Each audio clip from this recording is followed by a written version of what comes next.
faithful in small things, we'll be faithful in much, because God's not going to call you on the plane to go to the Philippines before certain things are settled. Exactly.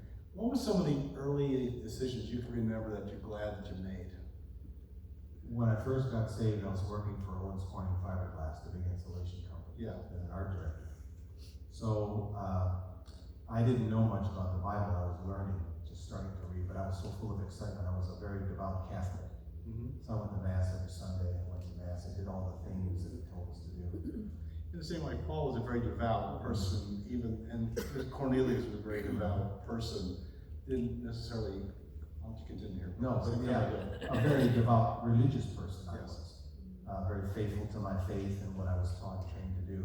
But when I got saved, it was like you'd been walking around in a dark room and suddenly someone turned the light on. You kind of began to see that. I saw the whole thing in front of me, so I was so excited, and I just felt I just needed to start sharing, but I didn't know how. So what I did was, God hooked me up with one particular assistant pastor in Assembly of God Church, and he was a very active soul winner on the streets. So I started going with him, and then just listening while he was talking to people about Jesus, and I was just standing there listening.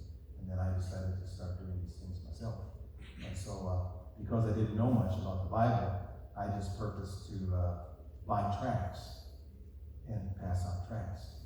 So I got hold of a tract catalog. Good News Publishers was the name of the company out of Chicago, Illinois. They had a big, thick book on tracts, and you could order, just tracts. Tracts are little, in case you never know that term, they're little booklets. Yeah. Talk about, you've seen people give things, little booklets out and things like that. Those are called tracts. Tracts. And so I go to the catalog and just pick out 6 or 7 different titles, and on my own time with my own money. This was not a church-sponsored event. This was me just trying to reach out whatever way I could. So I'd get the tracts and they'd be sent to my house.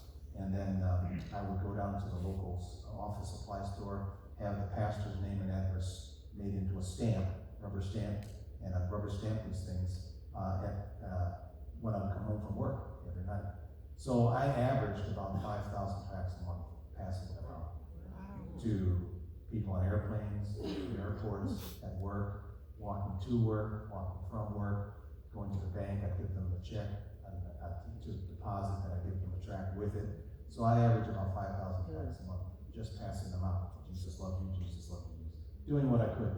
So I just encourage people, when you start out or wherever you are, do what you can, and God will do what you can. But it's being faithful in the small things, being faithful in the days of small beginnings or what you can do, and then let God build upon that. And that's how this all started for us. Thank you, appreciate it. Oh, you're welcome. We never asked a guest speaker ask questions, and I kind of felt like I needed to ask him a question, didn't know what it was. Anyhow, let's send him out with our blessing. We're going to receive an offering now for this ministry, and every penny you